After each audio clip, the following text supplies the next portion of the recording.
तो अब हमारे पास दो तरह के लोगरिथमिक वैल्यू आ गई हमारे पास। यूं कह सकते हैं कि जब एंगुलर वैल्यू माइनस पाई से आगे और पाई तक अगर हो तो इस आर्गुमेंट को प्रिंसिपल आर्गुमेंट का नाम देते हैं। और वो अगर लोगरिथमिक फंक्शन के फॉर्म में लिखा हुआ है ना, अगर उस कॉम्प्लेक्स नंबर को इस तरह के लोगरिथमिक फॉर्म में लिखा हुआ है तो इसको हम यूं कहते हैं कि ये जनरल अगर आर्गुमेंट है और ये प्रिंसिपल आर्गुमेंट है, तो फिर ये जो है ये मल्टी वैल्यूड फंक्शन है, क्योंकि इसकी इन्फिनिट मैनी वैल्यूज है ना, हर डिफरेंट थीटा के लिए डिफरेंट वैल्यूज होंगे।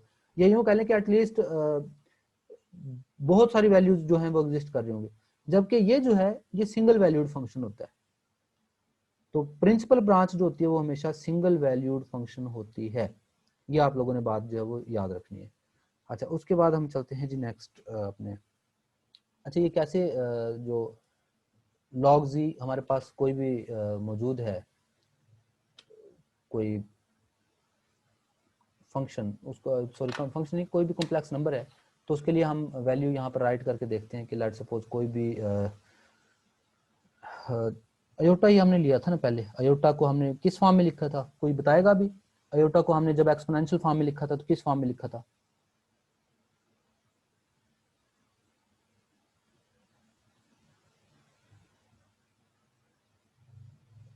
अयोटा को जब एक्सपोनेंशियल फॉर्म में लिखा था तो उसकी एक्सपोनेंशियल फॉर्म क्या बनी थी? सर e की power iota pi by 2। Very good. 1 की क्या बनेगी? E power aorta 0। -1 की क्या बनेगी? E power iota pi. और माइनस अयोटा की बनी थी e power minus iota pi by 2 या फिर e power iota 3 pi by 2 भी, ठीक है ना? तमाम वैल्यूज थी वो। तो अच्छा, इसकी ये वैल्यू बनी थी, तो ये अयोटा बेसिकली हमारे पास जी है ना, कॉम्प्लेक्स नंबर है ना कोई भी, तो इसकी ln ऑफ जी की वैल्यू क्या होनी चाहिए? ln ऑफ अयोटा और ln ऑफ अयोटा की वैल्यू क्या होनी चाहिए?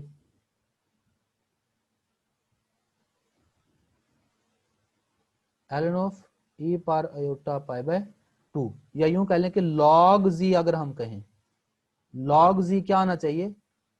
log of E power iota pi bye, तो ऐसे ही है log जी अगर आप लोगों ने फाइंड आउट करना है, प्रिंसिपल ब्रांच की अगर वैल्यू फाइंड आउट करनी है तो Yes, ये वैल्यू तो आनी चाहिए। अगर मैं कहूं कि इस पैटर्न का मुझे पता हो कि इसकी एक्सपोनेंशियल फॉर्म ये है, अगर एक्सपोनेंशियल फॉर्म ना पता हो और आपको कह दिया जाए ये लें जी ये जी है, आप मालूम करें log जी, मतलब प्रिंसिपल आर्गुमेंट यूज करना है आप लोगों ने, तो क्या करेंगे जी फिर हम? तो फिर मुझे log जी का फार्मूला पता होना चाहिए, क्या है? log जी मॉड प्लस अयोटा थीटा। तो जी सर। जी मॉड देख लेते हैं, जी मॉड क्या आ जाएगा? 1। और थीटा क्या आ जाएगा? Tan inverse y by x. y 1 है और x 0 है। Tan inverse infinity, tan inverse infinity क्या होता है मेरे पास? 90। तो ये बन गया log z is equal to log of z mod आना था, z मॉड क्या है? 1 प्लस अयोटा थीटा जो वैल्यू आई है वो पाई बाय 2। तो log z क्या आ गया? log 1 0 होता है, तो अयोटा पाई बाय 2, तो ये वाली वैल्यू आ गई। अच्छा, ये अयोटा पाई बाय 2 है, मैंने कहा था ln of e iota pi by 2 log e power iota pi by 2, तो क्या हुआ? ln और e एक दूसरे कैंसिल कर देंगे ना, तो बात वही है ना, अयोटा पाई बाय 2। तो हमारा आंसर इसका मतलब बिल्कुल ठीक है ना बेटे? जी सर, पावर शुरू में आ गई, लॉग अप्लाई किया था। हाँ, मतलब एक्सपोनेंशियल जो है वो फंक्शन और उसने एक दूसरे को कैंसिल आउट कर दिया। अब हम क्या कहेंगे? अब हमें दो चीजों को पता चल गया कि हम किसी भी कॉम्प्लेक्स वैल्यूड फंक्शन को एक्सपोनेंशियल फॉर्म में भी लिख सकते हैं, और कोई भी कॉम्प्लेक्स वैल्यूड फंक्शन हो उसकी लॉगरिथमिक फॉर्म आप लोगों से पूछ ली जाए तो लॉगरिथमिक फॉर्म जो है ना आप लोगों को पता होनी चाहिए। इसमें जो मोस्ट फ्रीक्वेंट क्वेश्चंस हैं जो पूछे जाते हैं वो लिख देता हूं। वो अयोटा के लिए अक्सर पूछा जाता है, माइनस अयोटा के लिए पूछा जाता है, 1 प्लस अयोटा के लिए पूछा जाता है, -1 माइनस अयोटा के लिए पूछा जाता है, और -1 प्लस अयोटा के लिए पूछा जाता है, ठीक है ना? तो इनमें से आप जो भी चाहें वो अपनी मर्जी से कर सकते हैं। लेट सपोज ये -1 माइनस योटा ले लेता हूं, तो -1 माइनस योटा के लिए जी मॉड क्या बनेगा? 1 square plus 1 square 2 square root बन जाएगा, और थीटा क्या बनेगा, tan inverse y by x, तो टेन इनवर्स 1 बनेगा जो कि पाई बाय 4, क्योंकि ये जो है ना 45 पे टेन की वैल्यू हमारे पास 1 होती है। तो log z जो होगा वो log z mod plus iota theta, log z mod तो ये आ जाएगा log 2 square root plus iota pi by 4। तो अच्छा ये ना आपको जब आंसर दिए जाते हैं, चूंकि मैं पीपीएससी क्वेश्चन के वाले से बात कर रहा हूँ, तो ये स्क्वायर रूट जो पावर है ना वो पहले शो हो रही होती है। ये आंसर ना, ये क्वेश्चन चूंकि कई जगहों पे देखा गया है, तो log ऑफ -1 माइनस अयोटा किसके इक्वल होता है, ये क्वेश्चन पूछा जाता है, तो इस फॉर्म में लिखा हुआ होता है। तो मैंने ये इस फॉर्म में लिखा था, तो ये इस इन दोनों का मतलब सेम है, ये आप लोगों को पता है कि स्क्वायर रूट जब आया हुआ है ना, तो इसका मतलब ये 1/2 जो पावर है वो पहले लिखी जाएगी। तो ये आप लोगों को बात पता जरूर होनी चाहिए कि हमारे पास इस टाइप के अगर ट्रिग्नोमेट्रिक फंक्शन है तो उनके साथ आप लोगों ने क्या काम करना है। ठीक होगी बात जी?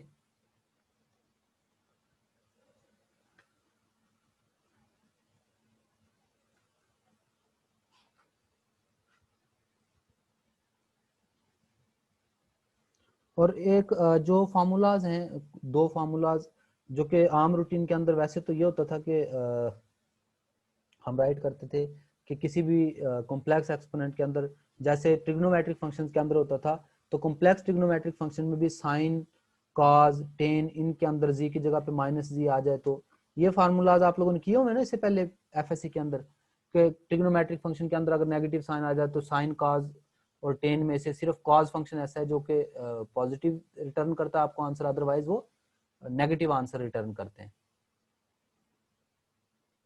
किया हुआ है ना काम ये? जी सर किया हुआ। यस सर की। ओके, तो यहाँ पर भी क्या होगा, यहाँ पर भी बाकी सारे काम तो वैसे ही हैं, लेकिन इनवर्स ट्रिग्नोमेट्रिक फंक्शंस में ना दो फार्मूले ऐसे हैं जिनका आप लोगों को पता होना चाहिए कि ये यहाँ पर चैट में किसी ने वेल ओके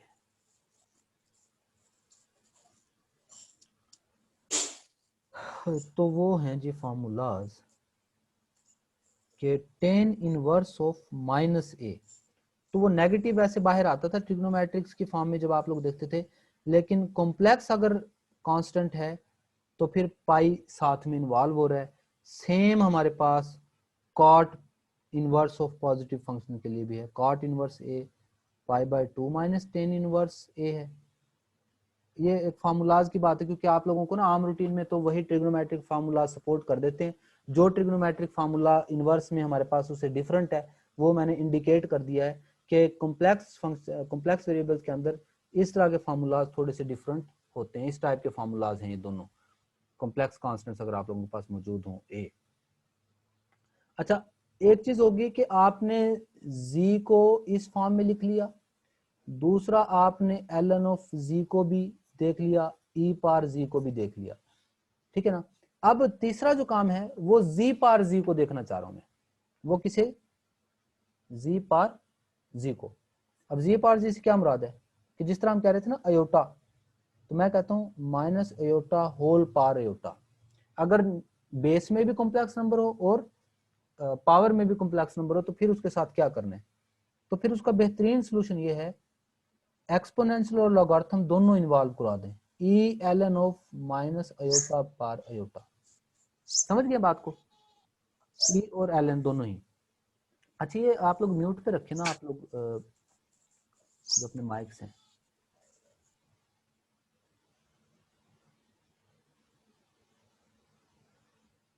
ओके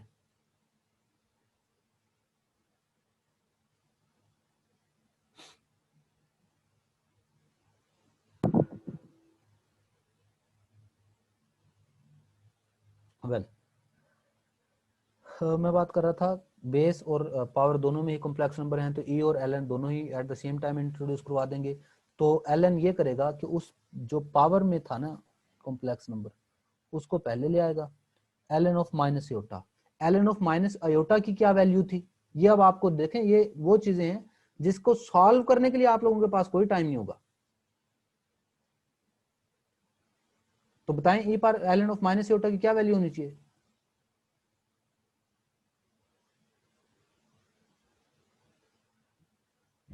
सर 0। नहीं,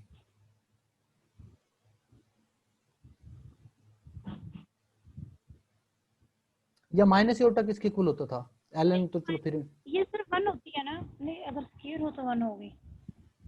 मैं लिख दूं यहाँ पे फिर दोबारा से।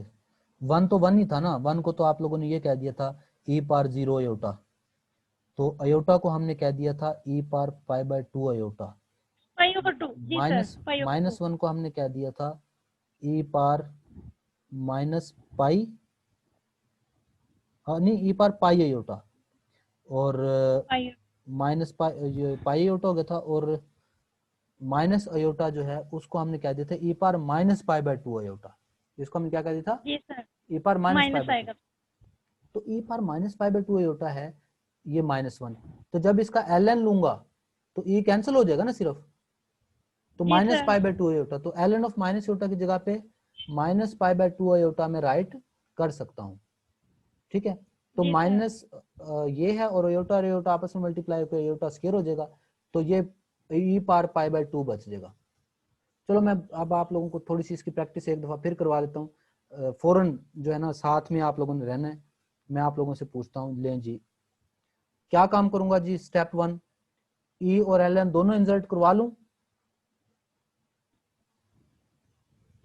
ओके, पावर 2 अयोटा को पहले ले आए। अब ln ऑफ -1 है, तो आपको अगर -1 का सिर्फ पता हो ना कि -1 को एक्सपोनेंशियल फॉर्म में क्या लिखते हैं, तो ई उसको खत्म हो जाएगा। सिर्फ -1 को किस फॉर्म में लिखते होते थे? Pi iota. E power pi iota, very good. π/2 और ln ऑफ -1 क्या हो जाएगा? पाई अयोटा, बिल्कुल ठीक है मोहसिन। देखिए -1 था ई पावर पाई अयोटा, तो ln ऑफ -1 क्या हो जाएगा? पाई अयोटा।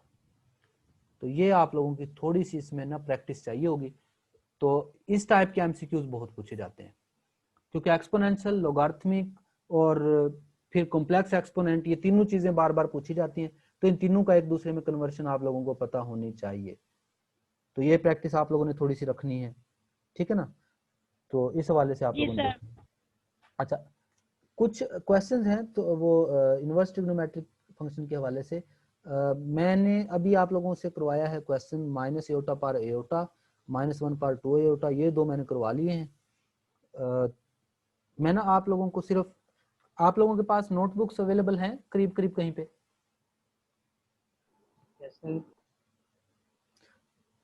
तो चले मैं आप लोगों को करने के लिए दे देता हूँ। वैसे मुझे ना इनको सॉल्व करके आप लोगों ने बेशक मुझे व्हाट्सअप कर दीजिएगा वैसे ही बाद में। माइनस अयोटा पार अयोटा मैंने करवा दिया ना, अयोटा पार अयोटा को सिंप्लीफाई कर लीजिएगा, ठीक है? और इसी तरीके से अयोटा पार माइनस अयोटा, इन दोनों को सॉल्व कर लीजिएगा। पहला मैंने सॉल्व करवा दिया हुआ है, क्योंकि बेस में और उसमें सिंपलेस्ट कॉम्प्लेक्स नंबर ले लेता हूँ ना मैं इसको। जी सर। ओके जी, इसके साथ ही हमारे जो फर्स्ट 3 चैप्टर्स थे ना वो कंप्लीट हुए। अब फोर्थ जो हमारे पास चैप्टर था कन्फॉर्मल वाला, वो हम नहीं करना। अच्छा, इसके बाद आ जाते हैं हम कॉम्प्लेक्स इंटीग्रेशन के ऊपर। तो कॉम्प्लेक्स इंटीग्रेशन से पहले हमें एक कॉन्सेप्ट याद रखना है। ये चीजें जो अभी हमने की है ना आज वाली, थोड़ी सी इंपॉर्टेंट है, बीपीएससी के पॉइंट ऑफ व्यू से बात कर रहा हूँ, तो इनको जरा ध्यान से देखना है। तो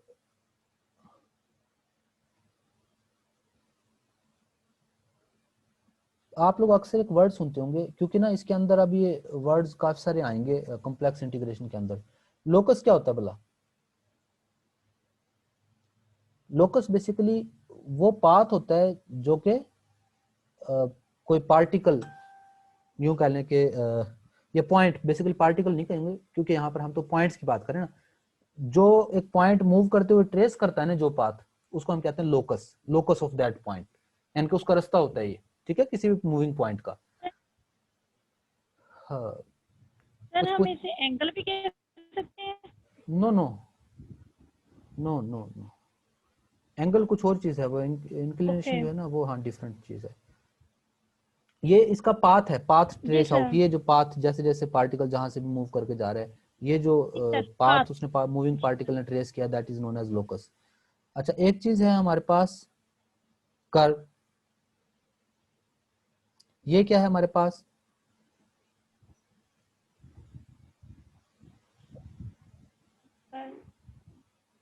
सर पॉइंट।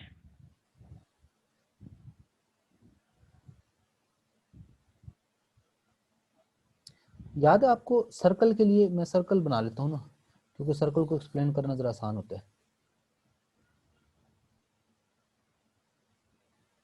ये भी हमारे पास basically locus of the point ही होता है, ठीक है ना, लेकिन इसमें ये लोकस ऑफ सच पॉइंट होता है कि इसके जो कोऑर्डिनेट्स होते हैं ना, तो इसकी जो पोजीशन आप यूं कह लें, ठीक है ना, ये किसी सिंगल एक और पैरामीटर की फॉर्म में क्या की जा सके, रिप्रेजेंट की जा सके। सर्कल के अंदर लेट्स सपोज ये मूव कर रही है ना कर्व फॉर्म में, तो इसके हर एक्स और वाई को एक और पैरामीटर की फॉर्म में हम क्या कर सकते हैं, represent, sorry x is equal to a cos t, y is equal to a sine t, किसी न्यू पैरामीटर की फॉर्म में जब रिप्रेजेंट कर सकते हैं, ये कर्व होती है, या फिर हमारे पास locus of a moving point ही होता है। लोकस पाथ होता है, और locus of a moving point जब आप लोगों के पास वो ट्रेस हो जाती है तो वो जो कनेक्शन है वो हमारे पास कर्व बनती है। और जब हम बात कर रहे होते हैं स्मूथ कर्व की, एक चीज आ गई है कर्व के बाद, smooth curve,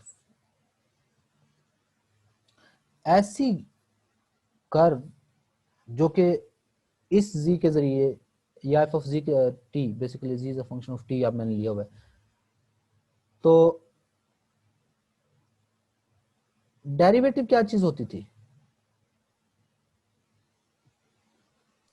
rate of change. Rate of change होता है, whose derivative is equal to zero, not equal to zero का मतलब क्या है हमारे पास, कि इसके अंदर इसका जो रेट ऑफ चेंज है वो जीरो ना आए। जीरो से मुराद ये है कि उसके अंदर चेंज आती रही, जब ये टर्न लेती है ना, यूं कह लें टर्न ले रही होती है, तो उसके दरमियान में किसी ना किसी जगह पे उसका जो डेरिवेटिव है वो जीरो जरूर होता है, स्लोप हमारे पास उसकी जो है वो यूं कह लें कि जीरो हो जाती है। तो जी सर। जब तक उस कर्व के अंदर या मूविंग पॉइंट के अंदर डेरिवेटिव जीरो ना हो, तो उसको हम क्या कहते हैं, स्मूथ कर्व कहते हैं। कि ये है ना मेरे पास, तो जहां कहीं पे उसके अंदर ब्रेक्स हाई होती हैं, वहां पर जो यूं कह लें कि डेरिवेटिव्स या हॉरिजॉन्टल टेंजेंट जो है बेसिकली हॉरिजॉन्टल के अलॉन्ग हो जाता है, और फिर हम उसको कहते हैं कि वहां पर जो रेट ऑफ चेंज है वो जीरो हो गया था। तो जब तक रेट ऑफ चेंज जीरो ना आए तब तक वो स्मूथ कर्व होती है। ये स्मूथ है, ये पूरी की पूरी कर्व स्मूथ है, ये वाली स्मूथ नहीं है, ये इतनी स्मूथ है, इतनी स्मूथ है, इतनी स्मूथ है, क्योंकि दरमियान में यूं कह लें कि चेंजेस नहीं आए। तो फिर इस तरह की जो स्मूथ कर्व्स होती हैं, इनको क्या नाम देते हैं हम, इनको हम नाम देते हैं पीस वाइज स्मूथ कर्व्स। तो पीस वाइज जो स्मूथ कर्व्स होती हैं उनको हम कंटोर कहते हैं, या फिर वैसे देखने में आपको जो स्मूथ कर्व्स हैं, क्योंकि आप लोग अब सब्जेक्टिव पॉइंट ऑफ व्यू के बजाय वो देख रहे हैं कि बहुत सारी ऐसी कर्व जो विदाउट ब्रेक चल रही होती हैं, तो अगर उनको पीसीज में पीस वाइज स्मूथ कर्व्स में कन्वर्ट किया जा सकता है, तो पीस वाइज स्मूथ कर्व्स को आप लोग कंटोर्स बोलते हैं। क्या बोलते हैं, कंटोर्स। अच्छा क्लोज कर्व्स उसके बाद हैं, जहां से स्टार्ट हो वहीं पे एंड हो जाएं, तो हम क्या कहते हैं उसको, क्लोज कर्व्स कहते हैं। सिंपल कर्व्स क्या होती हैं, सिंपल कर्व्स वो होती हैं कि अगर हमारे पास पॉइंट्स डिफरेंट है ना, ये सिंपल कर्व नहीं है, क्लोज तो है लेकिन सिंपल नहीं है, क्योंकि एक पॉइंट के लिए फंक्शनल वैल्यू जो है ना, हमारे पास दो फंक्शनल वैल्यू है। तो ये कहना चाह रहा है कि अगर हमारे पास पॉइंट डिफरेंट है, अगर T1 और T2 डिफरेंट हैं, तो उनकी फंक्शनल वैल्यू भी डिफरेंट होनी चाहिए, तो फिर वो सिंपल कर्व होती है। सिंपल कर्व से मुराद ये है कि सेम वैल्यू कोई से दो पॉइंट पे नहीं आनी चाहिए, तो उसको सिंपल जो है ना कर्व का नाम दिया जाता है। और अगर किसी ऐसे कर्व के अंदर, ये जो कर्व है ना ये सिंपल कर्व है, क्योंकि देखें जैसे जैसे पॉइंट आगे जा रहे हैं वो वैल्यू दोबारा रिपीट नहीं हो रही, ये वाली जो कर्व है, अब मुझे बताएं साइन कर्व सिंपल कर्व है? No sir. क्योंकि ये पीरियोडिक है ना, बार बार अपनी वैल्यूज को रिपीट कर रही है। इस एक्स के लिए भी वही वैल्यू है, इसके लिए भी दोबारा वही वैल्यू होगी, इसके लिए भी दोबारा वही वैल्यू होगी, या फिर यहाँ पे जो 1 है थोड़ी देर के बाद कहीं जाके दोबारा फिर 1 आ जाएगा किसी और एक्स के लिए, डिफरेंट एक्स के लिए सेम वैल्यू आ गई है। तो इसको आप लोग कहते हैं कि ये सिंपल कर्व नहीं है। और लेकिन ऐसी कर्व जो हमारे पास सिंपल भी हो और क्लोज भी हो, तो उसका एक स्पेशल नेम है। क्या नेम है उसका? Jordan curve. क्या नाम देते हैं उसको? जॉर्डन कर्व का नाम देते हैं।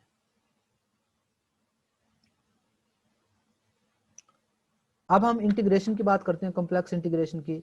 वेक्टर एंड टेंसर पोर्शन अभी हमने नहीं पढ़ा यहाँ पर। इसकी जो कुछ एग्जांपल्स ऐसी होंगी इस एमएल प्रॉपर्टी की कि जो कि आप लोगों से एमसीक्यूज के पॉइंट ऑफ व्यू से पूछे जा सकते हैं। पहली बात तो ये कि फंक्शन कंटीन्यूअस होना कर्व सी है, तो आप लोगों के पास उसकी मॉडुलस वैल्यू लेस और equal to modulus value of function multiply by length of curve है। तो उसकी प्रॉपर एग्जांपल मैं करता हूं, बल्कि नेक्स्ट पेज पर क्या है जी हमारे पास।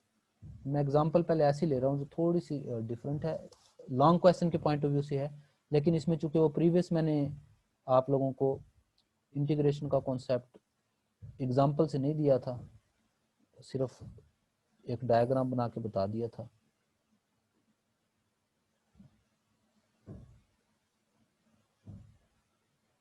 ये 0 1 से क्या मुराद है? मैंने कौन सा पॉइंट ड्रॉ किया यहाँ पे, कोई बताएगा?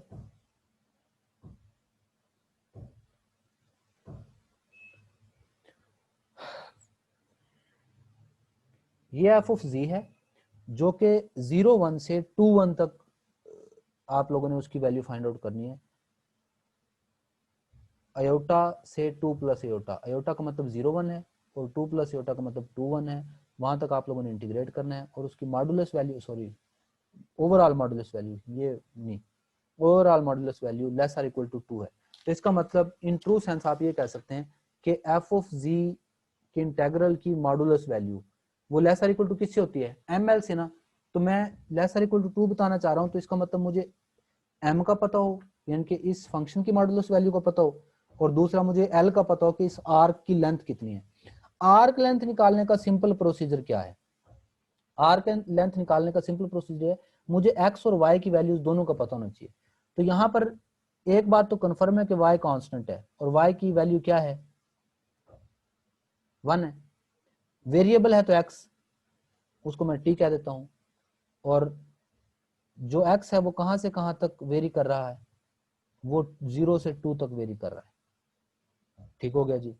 तो इसका मतलब ये हो गया कि आर्क लेंथ निकालने के लिए मुझे लिमिट लेनी पड़ेगी टी की, या एक्स भी लिख सकते थे, वैसे कोई जरूरी नहीं है, लेकिन मैंने चूंकि y की वैल्यू पुट कर दी है तो x की जगह पे भी मैंने कोई आर्बिट्रेरी वैल्यू यहाँ पर पुट कर दिया है, तो dt पुट करना पड़ेगा मुझे। अच्छा, अब अंदर क्या चीज आनी है? अंदर हमारे पास उसी के अकॉर्डिंग जो वैल्यू आएगी वो वैल्यू आनी चाहिए कि आर्क लेंथ हमारे पास वैल्यू होती है इंटेग्रल ds, और ds के अंदर ये dt के अंदर जो वैल्यू होती है ना वो ये होती है कि ds सारे का सारा जो होता है ना वो होता है हमारे पास dx square plus dy square, और अब x और y दोनों ही t पे डिपेंड कर रहे हैं, तो मैं यूं कह दूंगा कि ds सारी जो वैल्यू होगी, ये स्टॉप होगी ये स्क्रीन, मेरा ख्याल है आप लोगों के लिए भी। रीजन ये है कि हमने ये कहा था कि x की वैल्यू तो 0 से 2 तक जा रही है और y की वैल्यू है ही 1, तो इन दोनों का स्क्वायर जब भी लेंगे उसका आंसर ऑब्वियसली 1 से ग्रेटर तो आएगा ही आएगा, क्योंकि y तो पक्का 1 है ना। तो y जब 1 है तो x square plus y square से ऑब्वियसली हमारे पास जी स्क्वायर की वैल्यू जो है वो ग्रेटर और इक्वल टू 1 आएगी, और 1 ओवर जी स्क्वायर जब कर देंगे तो वो वैल्यू लेस और इक्वल टू 1 हो जाएगी, तो इसका जो मॉड है वो भी लेस और इक्वल टू 1 हो जाएगा।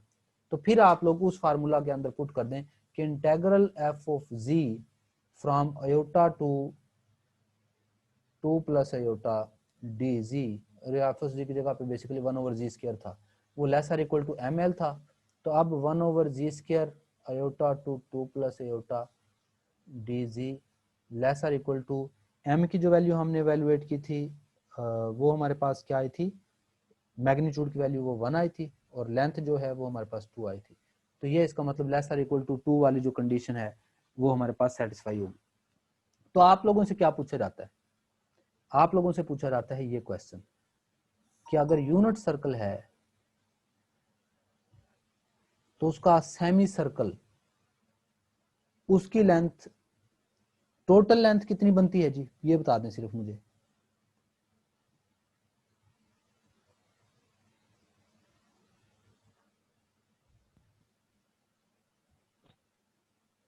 टोटल लेंथ कितनी होती है? 180 0 से पाई 2 पाई,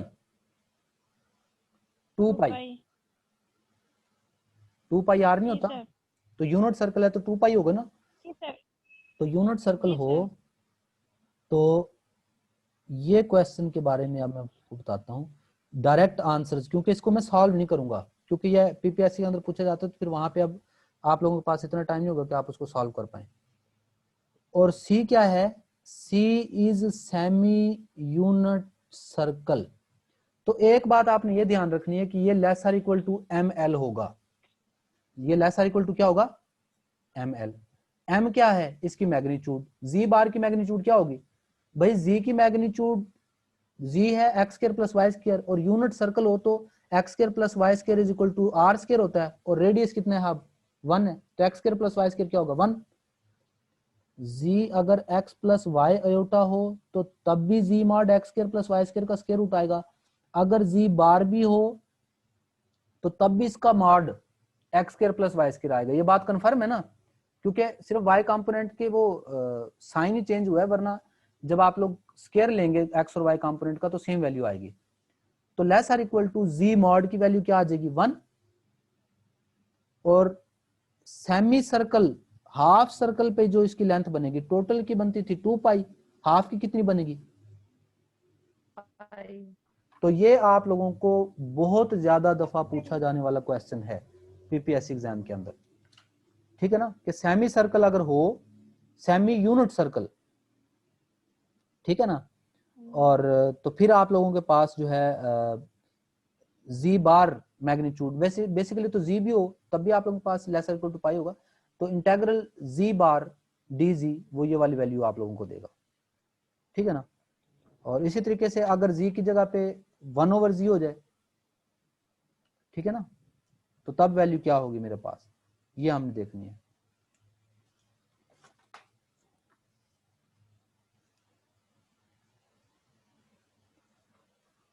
अब हम वैल्यू एलिवेट करने लगे हैं, prove that integral 1 over G D G is a semi circle from -1 to 1।